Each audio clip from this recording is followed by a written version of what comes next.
자, 연력학의 마지막이자 연력학 제2법칙에 해당되는 내용. 몇 페이지니? 130페이지야. 봐봐. 자, 연력학 법칙 중에서 마지막 법칙이 연력학 제2법칙입니다. 연력학 제2법칙을 물리에서는 연력학 제2법칙이라고 하고요. 이거를 다른 말로 화학에서는 엔트로피.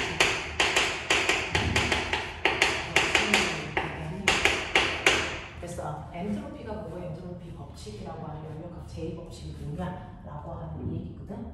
자, 그럼 보면 항상 열은요, 열에 자, 연력학 제2법칙은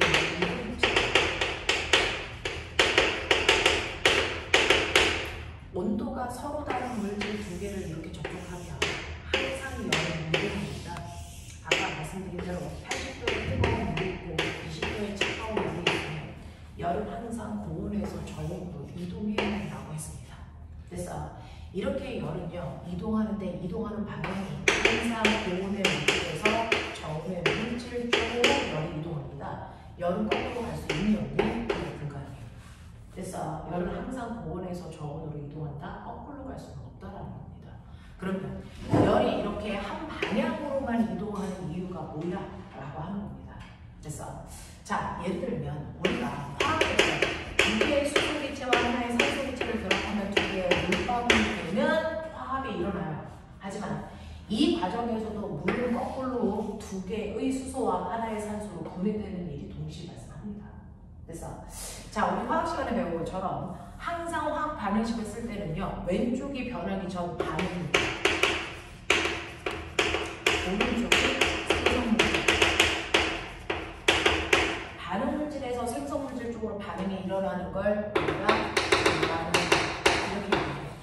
근데 거꾸로 생성물질이 반응물질로도 바뀔 수 있어. 그래서 이거를 우리는 거꾸로 일어나는 반응이 그래서 일부의 물질들은요, 정반응과 역반응을 동시에 합니다. 아니, 이 중에서 역반응이 일어날 수 있는 반응들을 우리가 뭐라고 하냐면 역반응이 가능해. 그래서 가역 반응 이렇게 화학 시간에. 아니, 그런가 하면 실제로 물질들은 역반응이 가능한 아이들도 있지만 대다수의 물질들은 역반응이 불가능합니다. 내가 나무를 태우면 나무는 재가 되지만 재가 다시 나무로 될 수는 없잖아요. 그래서 이런 식으로 어떤 정반응은 일어나지만 역반응이 일어날 수 없는 형태가 훨씬 더 많아. 사람들은 태어나서 시간이 지나면 늙어가는 방향으로 변합니다. 그렇다고 늙은 애가 다시 젊어질 수는 없잖아요. 이렇게 역반응이 불가능하다고요. 그래서 전체 물질들을 보면 역반응이 가능하지 않은 형태가 훨씬 많아요. 그러면 역반응이 불가능한 건 아닌 B자, 그래서 B가 역반응 이게 훨씬 더 많아요. 근데 화학에서 배우는 것들은 역반응이 가능한 몇몇 개의 물질들을 배우는 거야. 그래서 역반응이 가능한 아이들은 가역반응, 역반응이 불가능한 애들은 비가역반응이라고 하는데 우주에 있는 전체 만물들을 비교하면 비가역 형태의 반응들이 훨씬 더 많다는 거죠. 비가역 형태가 훨씬 더 많아. 그랬을 때 이때 얘네들이 한 방향으로만 그럼 변한다는 얘기인데 그 한 방향이라고 하는 우리가 알고 있는 전반의 정체는 뭐야? 라는 겁니다. 그래서 외부에서 힘을 주지 않아도 물질들은 시간이 지나면 저절로 한 방향으로 변해가고 있거든요. 그 한 방향은 어느 방향일까? 모든 아이들이 어떤 방향으로 변하려고 하는데 그 방향에 규칙성은 없어? 이걸 생각한 거예요. 외부에서 자극을 주지 않고 놔뒀을 때 저절로 변해가려는 그 한 방향의 방향성. 그래서 이 방향성이 바로 어떤 방향이냐면 이 방향들이 바로 모든 물질들은요, 무질서 형태는 방향으로 모든 물질들을 저절로 변해가려는 경향성을 가지고 있다는 겁니다. 물질들이 외부의 어떤 자극을 받지 않았을 때, 가만 놔뒀을 때 저절로 변하려는 그 방향은 사실은 무질서해지는 방향이다. 그래서 그 무질서해지는 무질서도를 우리는 뭐라 그러냐면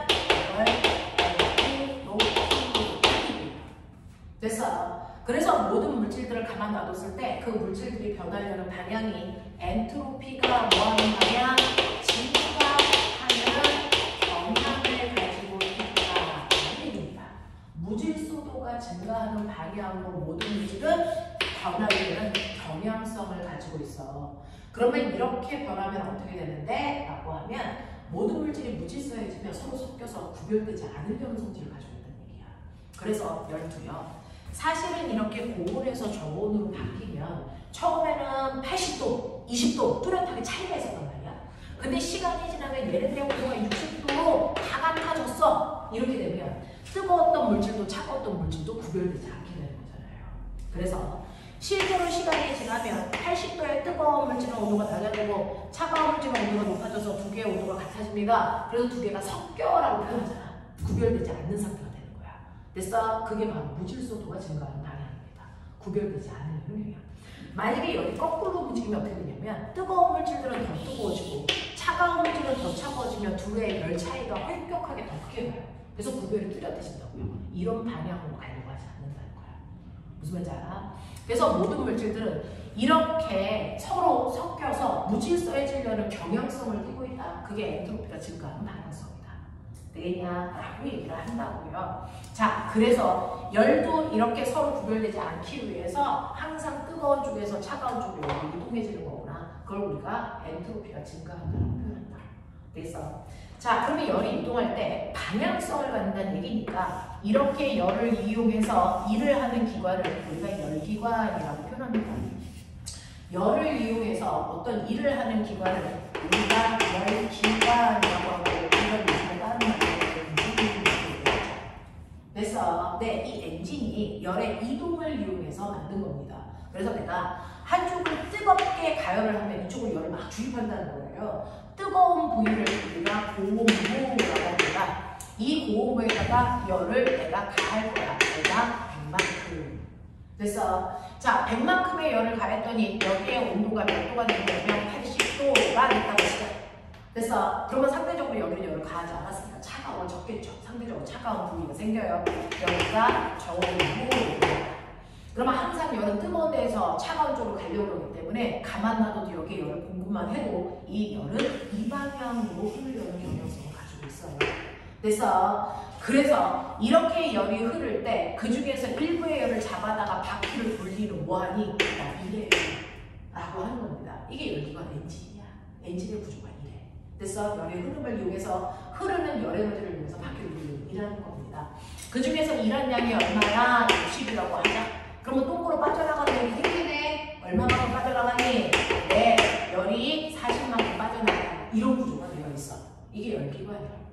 그 빠져나가는 열은 일부가 빠져나가기 때문에 여기는 차가운 곳에 온도가 얼마야? 얘 온도는 뭐 40도예요. 그래서 이런 구조가 된다고요.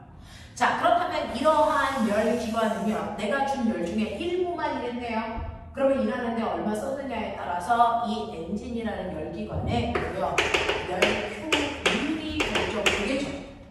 이 열효율은 내가 준 열 중에서 얼마만큼 일하는데 썼냐라는 거예요.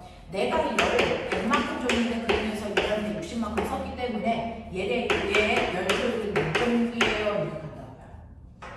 되겠어요? 네. 자, 이 계산을 다르게 하면 됐어. 같은 숫자가 나오지만 인식을 다르게 표현하면 내가 준 열 중에서요. 준 열 중에 밖으로 빠져나가는 열을 빼면 그게 한 일에 양이죠. 이걸 정리하면 1-2의 Q2가 열 효율을 넣는 식이란 말이죠. 되겠니? 이렇게 됩니다. 자, 그러면 우리가 앞으로 열 효율을 높일 수 있는 엔진, 기관, 열기관을 만들어야 돼. 됐니? 자, 그러면 열 효율을 높이다 보면 이 값이 선생님 1이 될 수 있습니까? 없습니까? 이건 절대 불가능하다는 겁니다. 됐어? 네. 이렇게 열 효율이 1이 된다는 얘기는요. 밖으로 빠져나가는 열은 존재할 수 없다라는 얘기죠. 됐어? 밖으로 열이 빠져나가지 않는다면 열의 흐름이 생길 수가 없다라는 얘기입니다. 그러니까 흐름이 없는데 일을 할 수가 없다라는 거죠. 그래서 열 효율이 1인 열기관은 만들 수 없다라는 얘기입니다. 됐어? 이렇게 됩니다. 자, 그러면 이런 식으로 모든 물질이 무질서해지게 바뀌는 그 경향의 대표적인 게 뭐 있습니까? 라고 하면 물에다가 이렇게 잉크를 떨어뜨리면 처음에는 잉크 입자들이 여기에 빽빽하게 모여있죠? 근데 시간이 지나면 잉크가 이렇게 퍼져나가잖아요? 이게 무질서해지는 반응입니다. 그래서 또 이렇게 내가 통이 있는데 밀폐시켜놓고 한쪽에다가 작은 구멍을 뚫을 겁니다. 그 전에 A쪽에는 100개의 기체를 집어넣고 B쪽에는 아무것도 없는 진공 상태가 될 거라는 얘기예요. 그래놓고 구멍을 뚫어 놓으면 어떤 일이 발생합니까? 많은 쪽에서 적은 쪽으로 기체가 빠져나가는 확산현상이 일어나겠죠. 그래서 네, 그럴 때 보면 A 항공기에서 어떤 경우에는 100하고 0이 되고 어떤 경우에는 여기에 90개 있고 10개 되고 어떤 경우에는 여기에 80개, 20개, 70개, 30개, 60개, 40개, 50개, 50개, 거꾸로 60개, 40개, 40개, 60개 이런 식으로 가겠죠. 이런 식으로 가겠죠. 근데 매 순간마다 개수를 확인했을 때 어떤 개수로 존재하는 확률이 제일 큽니까? 라고 얘기하면 이 상태로 존재하는 경우가 제일 많아요. 그래서 네, 가장 많은 확률로 존재할 수 있는 그 상태가 바로 무질서가 가장 높은 상태입니다. 그래서 모든 물질들은 그 상태로 가려고 한다라고 하는 겁니다. 그래서 가장 경우의 수가 많은 게 여기가 50, 50으로 존재할 때가 가장 많습니다. 물론 거꾸로 아주 오랜 시간 동안에 노출시키다 보면 어느 순간에 여기에 0이고 여기가 100인 순간도 존재할 수도 있어. 하지만 그 경우의 수는 되게 드물지. 그래서 네, 그래서 그 상태가 되면 이건 기적이야 라고 얘기하는 거야. 과학에서 존재할 수 없는 상태라고 표현합니다. 확률적으로 작은 상태. 그래서 확률적으로 많은 상태가 가장 무질서도가 높은 상태. 우리는 이렇게 판단해. 되겠니? 이게 바로 무질서도가 제일 높은 건데요. 이때 이 열기관의 열효율을 이렇게 계산하는데 실제 열기관이 돼서 일을 할 수 있는 확률을 계산하는 거고요. 최대의 열효율을 계산할 수 있어요. 최대의 열효율은요. 어떻게 계산하는 거냐면 1-T 원분의 T2를 계산해요. 원분. 그래서 이렇게 계산합니다. 이렇게 계산하면 실제 열효율이 만약에 0.4가 나오는 얘는 그래서 최대 열효율이라고 하는데 온도로 계산할 때가 열효율이 훨씬 높습니다. 자, 얘와 얘의 차이점이 뭐냐면 그래서 이때 실제로 기체가 빠져나오면서 마찰이 발생해서 마찰에 의해서 열에너지가 손실되는 아이들도 존재한단 말이야. 그런 것들 무시하고 열효율을 계산한 거, 이거는 그거를 고려해서 열효율을 계산한 거. 그래서 그 차이입니다. 무슨 말인지 알겠어? 네, 그래서 최대 열효율은 이렇게 계산하시면 되고요. 일반적으로 엔진의 열효율 이렇게 계산하는 게 맞다라는 얘기입니다. 되겠냐? 네. 자, 그래서 원형학 제2법칙은요. 그렇게 어려운 얘기가 아닌데 130페이지 보시면 130페이지에서요. 맨 밑에 있는 잉크 그림이요. 잉크가 퍼져나갑니다. 잉크가 퍼져나갈 때 그때그때마다 잉크들의 위치는 바뀔 수 있지만 가장 확률적으로 높을 때가 가장 넓게 퍼져나갔을 때 그게 무질서도가 가장 높을 때라고요. 그래서 그때를 엔트로피가 증가했을 때라고 우리는 표현한다라고 하는 거 넘어오시면요. 이 엔트로피의 변화를 다양하게 구할 수 있는 132페이지요. 132페이지에 아래쪽에 보시면 열효율을 구하는 식이 나와 있습니다. 됐죠? 칠판에 써져 있는 저 방법으로 열효율을 계산할 수 있다라고 하는 거 기억해 두시면 되고 그 다음에 넘어오시면 135페이지에 가장 아래쪽에 그림을 보시면 선생님이 가운데 구멍 들어놓고 기체들이 움직이는 확률을 나타낸 그림입니다. 됐죠? 이런 것들을 얘기할 수 있다. 자, 이것과 관련된 문제 간단하게 몇 개만 짚어보고 그 다음에 그 뒤에는 얘기할게요. 140페이지 1번부터 6번까지.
고르기 없는 걸로 결론 내렸어?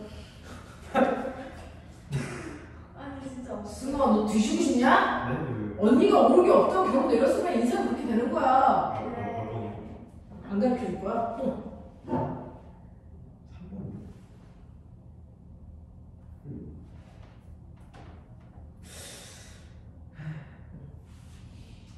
자, 뜨거운 물에서 차가운 수율이 이렇게 나오겠죠. 네. 그래서 온도가 같아지는 얘기죠. 자, 수조 속의 물에서 금속 캔 속에 물로 열이 난다 아니죠. 열리고 제1법칙이 성립하지 않는다. 틀렸죠? 네. 네. 열리고 제1법칙으로 설명할 수 있다. 있는 거죠. 왜요? 네, 열을 항상 보면서 좋은 얘기를 하니까. 그게 열리고 제1법칙이잖아요. 잠시만요. 그렇죠. 열리고 제2법칙은 열이 보면서 저온으로 저항이 증가해죠. 열이 보면서 저항으로 이동한다는 것을 설명하는 법칙이다. 그래서 그래요. 네.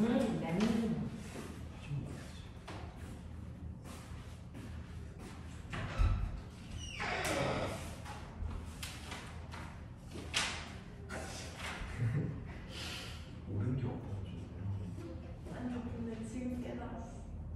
멋있다. 그럴 수 있지. 멋있다.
앉아서 하시면 돼요.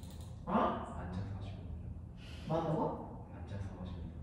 앉아서 하면 좋겠는데 빨리 뭔가를 전달해드려야 돼. 예의 바른 척 하기는 채.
왜? 했어 진짜?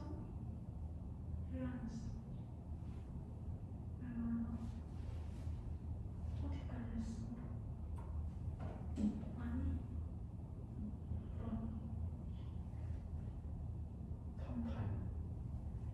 몇 번까지? 타임도 아직 5번까지? 6번이면 몇 번까지야? 6번이면 아니 5번까지 들어가지 않았어. 그래? 확인.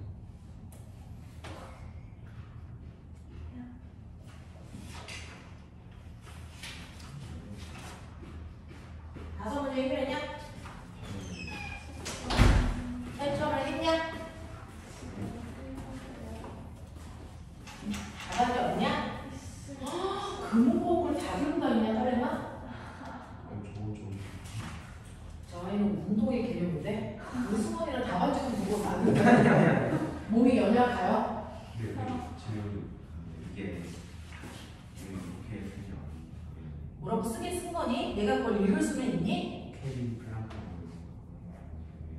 아, 연령과 제2법칙을 나타내는 표현을 세 가지 쓰세요. 여름, 고울에서 저울로 이동한다. 아 그럼 내 무질서도가 증가한다. 뭐 이런 것도 쓰시는 거예요. 대충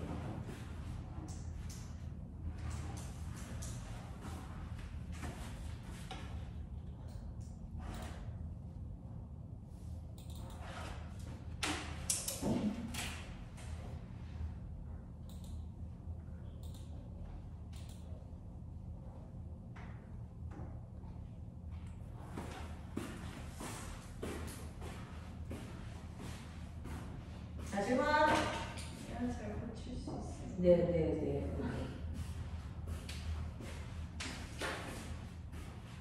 뭐야? 뭐야? 6번은 6번은 푸는 거줄 알았는데 푼 거고요. 푸는 거예요? 뭐 5문제 아니야. 풀긴 했어요.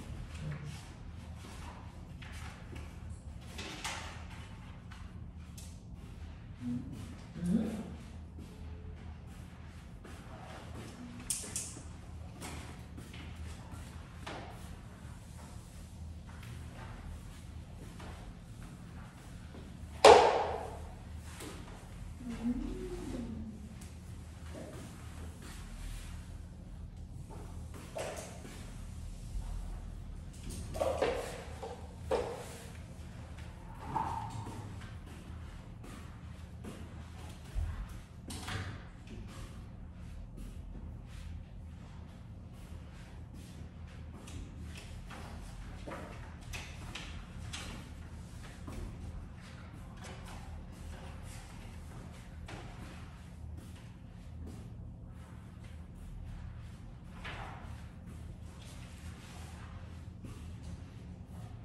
뭐?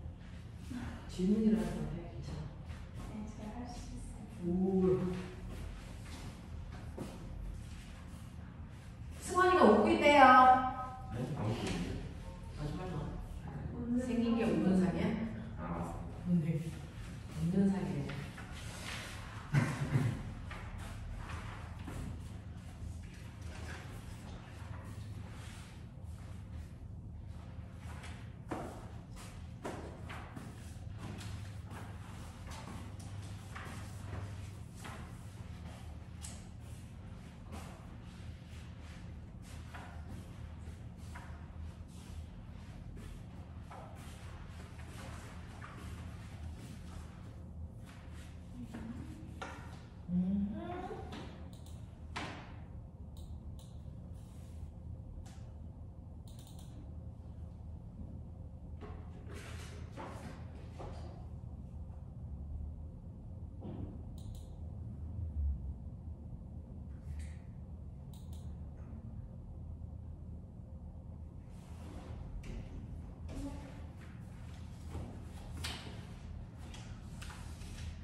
돼요?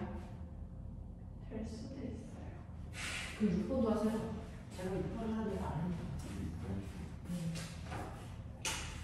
이거 풀어야 돼요. 응.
6번 문제는 뭐냐면요.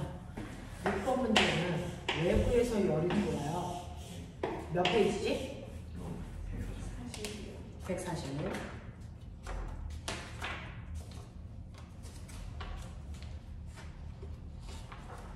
140페이지 6번 문제 보시면 그림이 이상기체가 작동하는 열기관의 순환 과정을 A, B, C, D, A로 돌아오는 걸 나타낸 것이고 B에서 C로 가는 과정, D에서 A로 가는 과정은 단열 과정이고 이 열기관의 열효율은 미줄쳐 0.2%야. 자, 그러면서 얘가 한 바퀴 순환하는 동안에 내부의 면적은 이라고 해서 얘가 이런 식으로 한 바퀴 순환하는 동안 내부의 이 넓이만큼이 됐어. 한 일의 양이 되는 거지. 됐어. 이게 W고 열 효율이 0.1이야. 0.이라는 건 됐어. 받은 열에서 일하는 양을 따지면 이게 여기에 1이라는 얘기잖아. 그러면 한 일이 W면 실제로 주입한 건 얼마야? 5W라는 얘기야. 그래야 0.2가 나오지.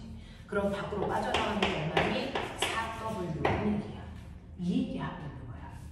되겠어?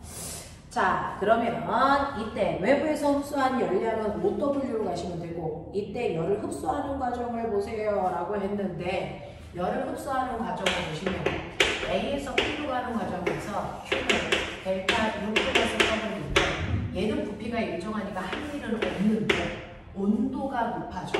그러면 열을 흡수해야 되는 거지. 맞냐?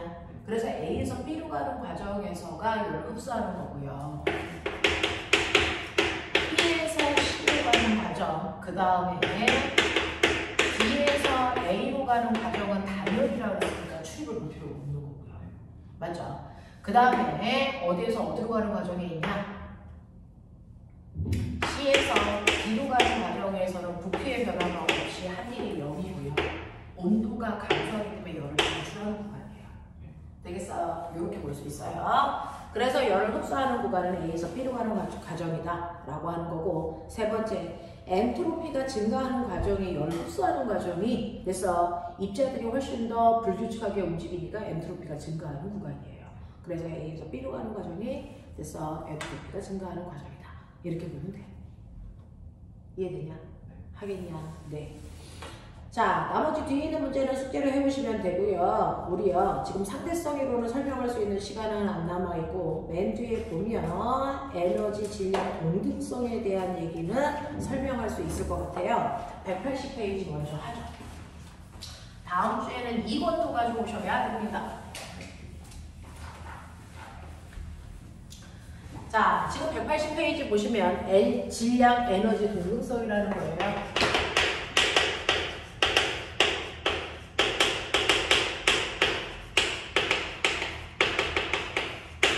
질량, 에너지, 동등성 이 얘기는 뭐냐면 질량하고 에너지는 똑같아. 이런 얘기 하고 싶은 거잖아. 그러면 질량하고 에너지가 어떻게 똑같은데? 라는 얘기고 얼마나 똑같은데? 이런 얘기 하고 있는 거야. 실제로 보시면요. 우리는 화학 시간에 배우는 건 물질들의 변화, 화학 변화를 배우는 거거든요. 그 화학 변화는 아무리 해도 그 안에 있는 원자의 종류와 개수는 변할 수가 없어요. 근데 화학 변화가 아니고 핵 반응을 보시면 할 때는요 원자의 종류가 바뀝니다. 그래서 이 핵반응이라고 하는 건 뭐냐면 핵반응은 두 가지가 있어요. 핵 과정에서 변화가 일어나는 거예요. 원자 핵의 단계에서 변화가 생기는 건데 핵반응 중에서 핵융합 반응이라는 게 있고요.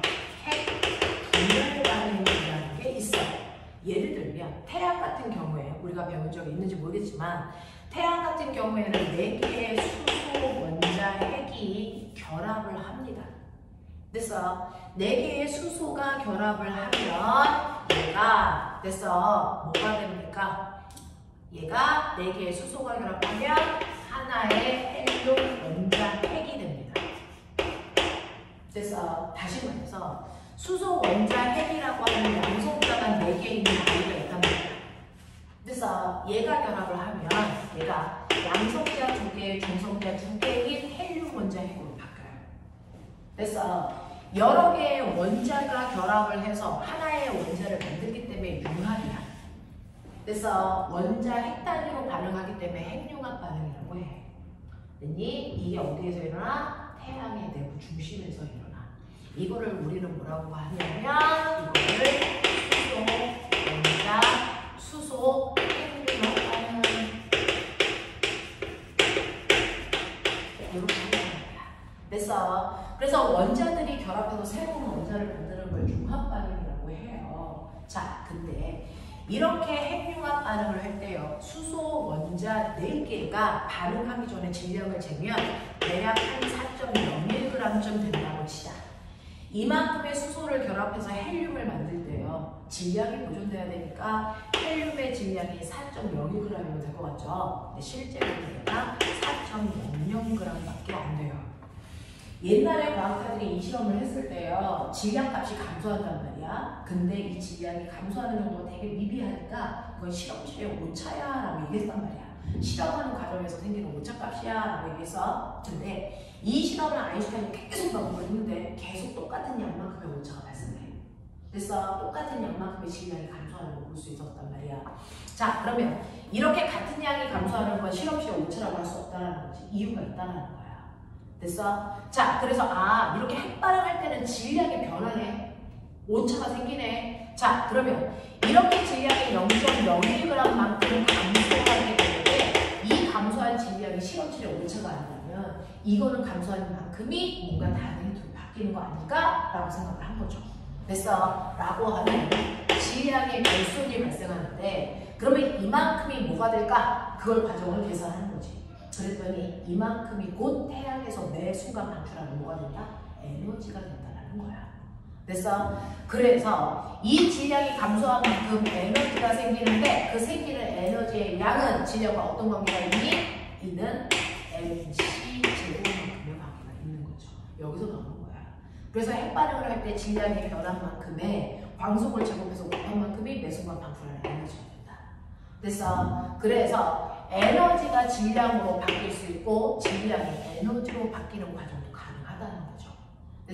그래서 에너지와 질량은 똑같은 값이야. 서로 형태만 달라진 것 뿐이야 라고 하는 질량 에너지 동등성을 설명한 겁니다. 되겠어? 그래서 화학 반응을 할 때는 질량은 보존되지만 핵 반응을 할 때는 질량은 보존되지 않아요. 자, 그래서 매 순간 하늘에 떠 있는 그 많은 별들에서 별빛이라는 게 나오는데 그 별빛은 그 별들 몸속에서 일어나는 핵반응에 의해서 질량이 감소하는 만큼 나옵니다. 되겠니? 수능에서 맨날 한 문제씩 나오는 거야. 자, 이 핵융합 반응도 있지만 우리가 핵발전소 이런 거 하잖아요. 지구에서도 핵발전소 하잖아요. 그걸로 전기 에너지 생산하잖아요. 그 전기 에너지 어디로 써갔어? 그 핵이 가지고 질량이 감소한 만큼 에너지가 된 거야. 되겠어? 그러면 우리가 지구에서 쓰는 그 핵반응은요, 핵분열 반응이야, 사실. 핵융합은요, 여러 개의 핵이 결합해서 하나의 핵을 만드는 건데, 핵분열은 거꾸로입니다. 하나의 핵이 나뉘어서 여러 개의 핵들을 내는 거예요. 예를 들어서 지구에서 쓰는 건 우라늄이라는 핵입니다. 그래서 우라늄이라고 하는 원자번호는 92예요. 그러니까 원자 핵 속에 양성자가 무려 92개나 들어있단 말이야. 근데 양성자와 양성자 사이에는 서로 trọng력이 작용하기 때문에 대단히 불안전한 원자력을 가지고 있는 거야.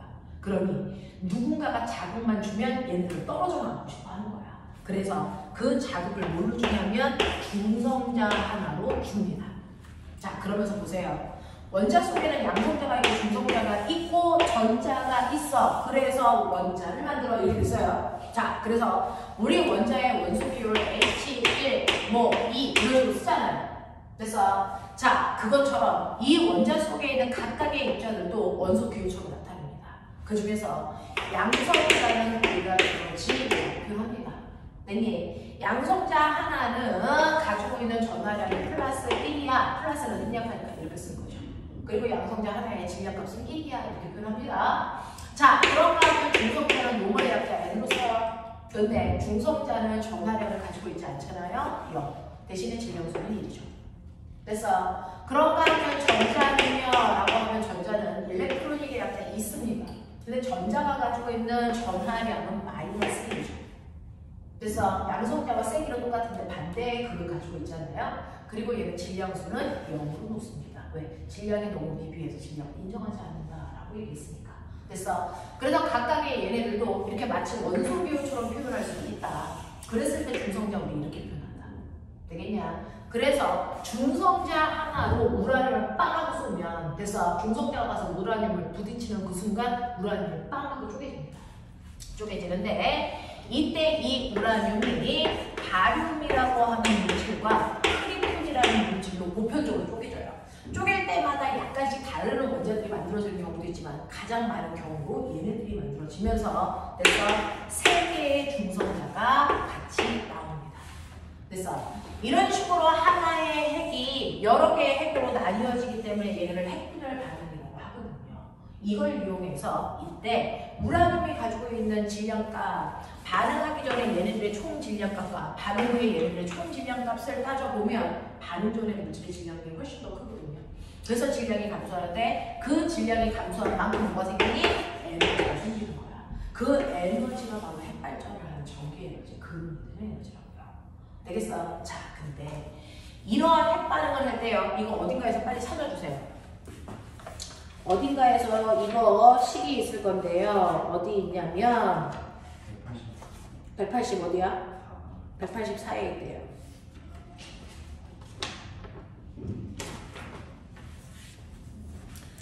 (184에) 보시면 우라늄의 원자 번호가 90이고 질량수가 얼마냐면 235예요. 그 다음에 얘가 쪼개져서 크립톤과 바륨이 되는데 바륨은 원자 번호가 56, 질량수가 149, 이걸 외울 수가 없어요. 자, 이거 36, 92 이렇게 됩니다. 됐어. 자, 그러면 핵 반응을 할 때요. 변하는 건 질량이 감소한다고 했어요. 질량이 감소하는 만큼 언제나 에너지가 생기는데 모든 핵 반응에 공통점이 있어요. 핵 융합을 하던 핵 분열을 하던 이 핵 반응 안에는 공통점이라는 게 있어요. 그 공통점이 뭐냐? 그거 하나를 보고 가셔야 되는데 실제로 화살표를 기준으로 반응 물질과 생성 물질 사이에 반드시 변하지 말아야 되는 게 있어요. 핵 반응을 할 때도 변하지 않고 항상 보존돼야 되니까 그게 두 가지다. 뭡니까? 라고 하면 얘네들의 전하량, 밑에 있는 전하량 값의 합이 왼쪽과 오른쪽이 무조건 같아야 됩니다. 되겠어? 전하량 합해보시면 90이죠? 이거 합해보세요. 얼마나 옵니까? 90이 나와요. 됐어? 네. 그래서 항상 전하량이 두 번째, 여기 질량수 넣어주세요. 236이죠. 됐어? 여기 질량수 넣어주세요. 141에다가 92에다가 1짜리 3개에다가 3에다가 되겠습니까? 네, 질량수가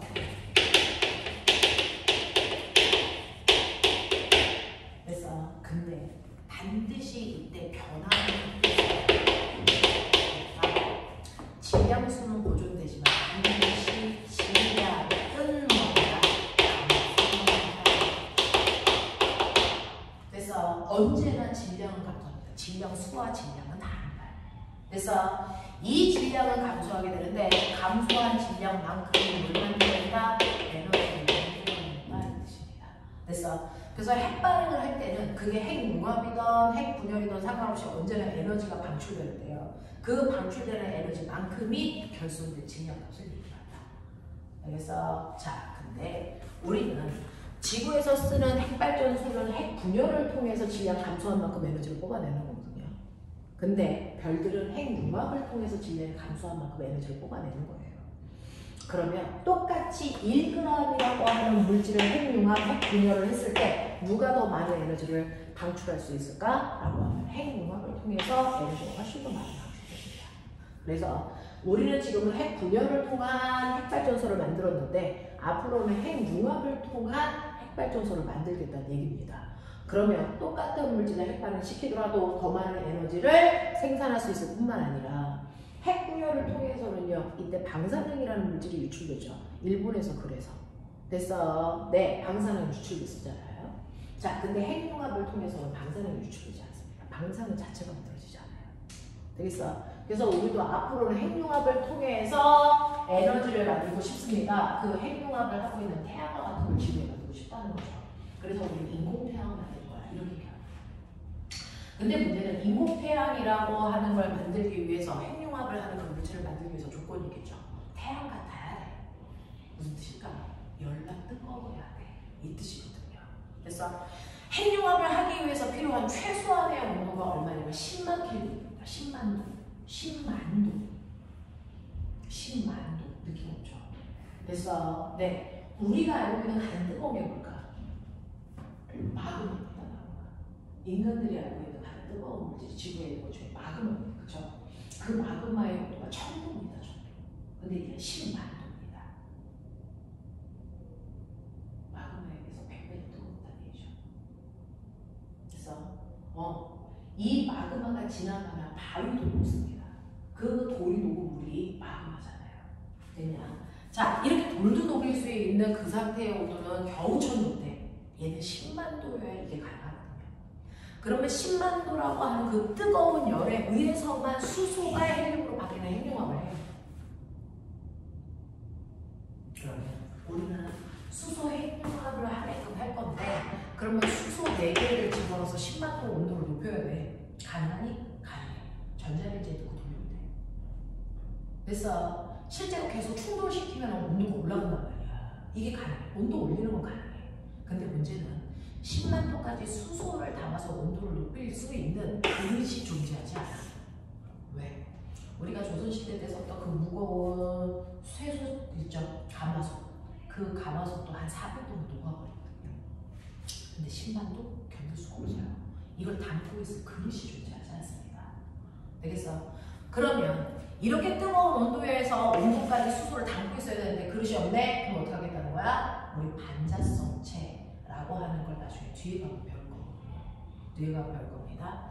그릇에 물질을 담는 게 아니고 그릇 속에 물질을 한가운데 띄울 수 있는 물질이 있어요. 성질. 그래서 허공에 띄우는 겁니다. 어떤 힘에 의해서. 그래서 뜬 상태로 걔만 뜨겁게 가열할 겁니다. 그래서 얘가 온도가 10만 도가 돼서 핵반응을 하게끔 하는 핵융합물을 만들려고 하고 있는 거야. 그래서 그 기술을 계속 개발하고 있는 거. 되겠냐? 이렇게 됩니다. 그래서 여러분들이 가지고 있는 이 핵발전이라고 하는 거 그 자체는 별로 어렵지 않거든요. 이 자체는 그냥 핵이 반응할 때 질량이 감소하고 감소한 만큼 에너지가 생겨. 그래서 질량과 에너지는 같은 물질이야 라고 얘기하는 걸 설명하고 있어요. 그게 질량 에너지 동등성이고 질량에다가 감소를 제곱해서 곱한 만큼이 에너지량이 돼 라고 하는 겁니다. 이걸 이용해서 우리가 만든 게 핵융합로라고 하는 핵발전소고요. 그 핵발전소에서는 우라늄이라고 하는 걸 중성자가 뽀갭니다. 중성자가 뽀개면 됐어. 바륨하고 크립톤이 나오고 중성자 3개가 나와. 근데 문제가 뭐냐면 중성자 하나로 우라늄을 뽀겠다? 우라늄을 무한대로 넣었다고 쳐. 중성자 하나만 딱 집어넣으면 걔가 우라늄 하나를 뽀개잖아. 뽀갤 때 중성자가 몇 개가 나와? 3개가. 그러면 3개가 옆에 있는 우라늄을 뽀갠다? 그럼 중성자가 몇 개 될까? 9개. 그러면 9개가 나오자마자 옆에 있는 우라늄을 또 뽀갠다? 몇 개 될까? 20. 그 다음에 이제 얼마 돼? 얼마? 81. 그 다음에 얼마냐? 이렇게 되겠죠. 기하로 수적으로 들어가요. 그러면 하나를 뽀겠다가 1도씩 온도를 높일 수 있는 에너지가 나온다면 이렇게 되면 엄청난 열이 기하로 수적으로 확 나오는 거야. 그래서 그러면 어떻게 되니? 그 핵발전소가 타버려요. 폭발한다고요. 그래서 이럴 수밖에 없어. 한 번만 자극을 주면 중성자가 연쇄적으로 나오기 때문에 엄청난 양의 열이 쏟아져 확 튀어나와요. 그래서 그러면 얘가 폭발하지 않기 위해서 어떻게 해야 되니? 이걸 통제할 수 있어야 돼. 그 통제 기술이 있어야 된다. 그래서 그러면 통제하는 방법은 뭡니까? 라고 하면 첫 번째, 중성자가 일정 수 이상이 되면 중성자를 뽑아서 나머지를 없애버리면 돼. 일정 수만 유지하게끔 하면 돼. 됐어? 그래서 중성자의 개수를 줄이는 걸 우리가 제어봉이라고. 그래서 핵발전소 안에는 반드시 제어봉이라는 게 필요해요. 중성자의 개수를 뽑아내는 겁니다. 또 이러한 중성자가 나오면서 열이 발생하면 그 핵융합로가 뜨거워진단 말이죠. 자, 그럼 뜨거워지지 않게 하기 위해서 뭐가 필요합니까? 냉각기가 필요해요. 그 냉각기에는 찬물 집어넣으면 돼요. 아빠 자동차 엔진 주변에도 냉각수가 돌고 있거든요. 똑같은 원리예요. 그래서 그거 집어넣으시면 되고, 그 다음에 실제로 중성자가 나와도 얘가 실제로 우라늄을 못 뽀갭니다. 우라늄을 뽀갤 수 있는 중성자는 천천히 움직이는 저속 중성자만 우라늄을 뽀갤 수 있는데 이 핵분열을 통해서 나오는 이 아이는 뜨거운 상태로 나왔기 때문에 고속 중성자예요. 그러니까 얘가 우리는 계속 꼬개게 하려면 뜨거운 중성자를 차갑게 식혀서 저속 중성자로 만들어야 됩니다. 됐어? 네. 그래서 이렇게 중성자의 속도를 줄이는 감소를 필요한 거죠. 이것도 차별로 가능합니다. 그래서 중성자의 속도를 줄여서 계속 이 반응이 용세적으로 일어날 수 있게끔 하는 이것들이 바로 핵발전의 기술이다 라는 얘기입니다. 되겠어요? 네. 여기까지 그래서 이 질량, 에너지, 동등성은 별로 어려운 게 없어서요. 여기까지 문제 풀어오시면 된다. 하겠어? 네. 오늘 여기까지 하겠습니다.